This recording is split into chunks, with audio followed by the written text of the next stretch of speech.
All praises to Yahweh, Bahashem, Yahushai, Bahashem, Rekakwadash. Peace and blessings to the hopeful elect, and double honors to the elders of Great Millstone. This lesson is entitled The Robot Wars Began.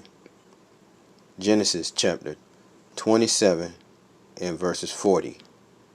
And by thy sword shalt thou live, and shalt serve thy brother, and it shall come to pass, when thou shalt have the dominion, that thou shalt break his yoke from off thy neck.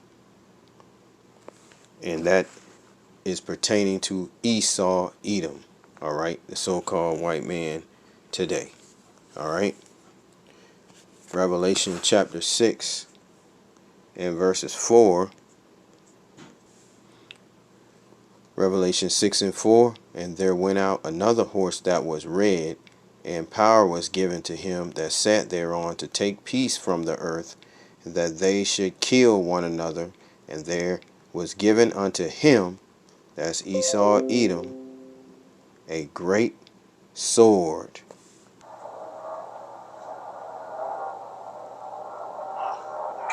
So the previous sign, Department of Defense, from what I'm told, was here for 76 years.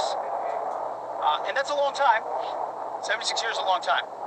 But when you think of the length of our republic, 250 years, the original name of this department was the Department of War. George Washington saw it as the Department of War.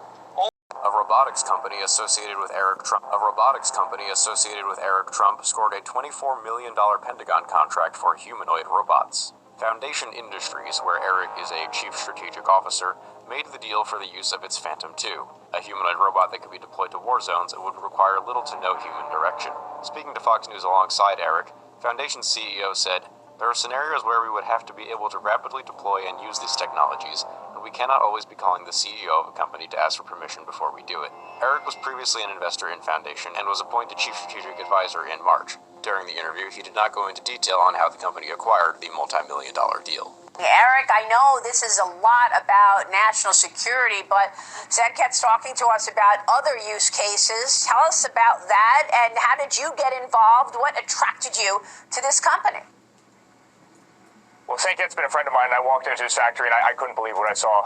Coming from hospitality, the uses are unlimited. But, Maria, you were just talking about China. We are America first. We have to win this race. We've had to win a lot of races, right? I got involved with crypto in a very big way because we had to win that digital revolution. We have to win robotics in the United States of America. You had a great segment 2 days ago, Maria, about the robot in Beijing that was literally running marathons and beating the fastest marathoners by 7-8 minutes for a full marathon. I mean, these are in the very early days.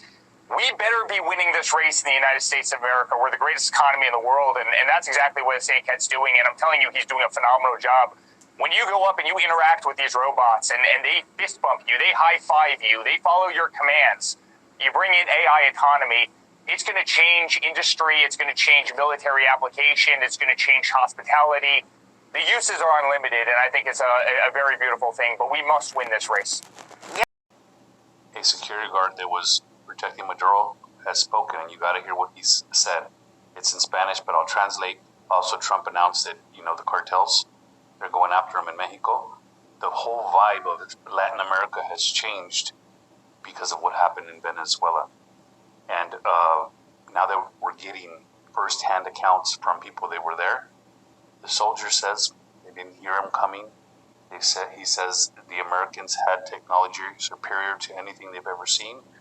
Everything that they were using for radar, for anything, was completely taken offline.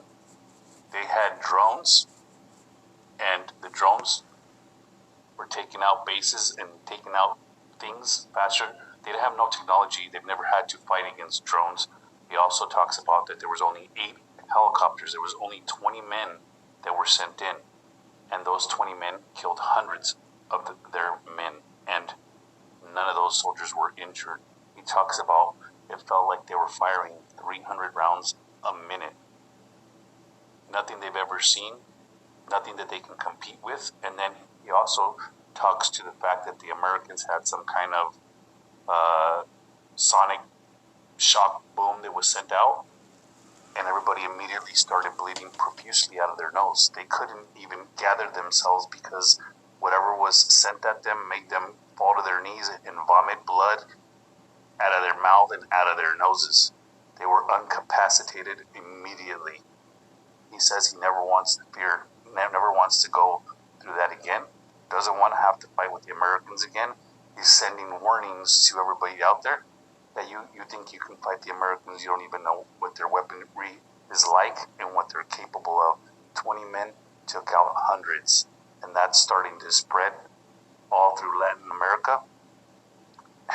And now they're not saying, if you want me, come and get me anymore. They're like, oh shit. Especially after Trump says, hey, Mexico, you're on the list too. Rail. China is watching the world and building something that makes all of it look like the last generation of war. Defense analysts warn China could deploy fully autonomous killing machines with no human needed to fire within 2 years, developing them 4 to 5 times faster than the West. In January, one Chinese soldier supervised 200 autonomous combat drones simultaneously. A new AI military vehicle analyzes 10,000 battlefield scenarios in 48 seconds. Robot wolves in military parades. Hawk drone swarms that hunt like predators. Deep-seek-powered weapons that work even when communications are jammed. The Iran war is giving every military on Earth live AI training data. China is not wasting a single second of it. The next war won't be fought by soldiers. The world is...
The world is watching.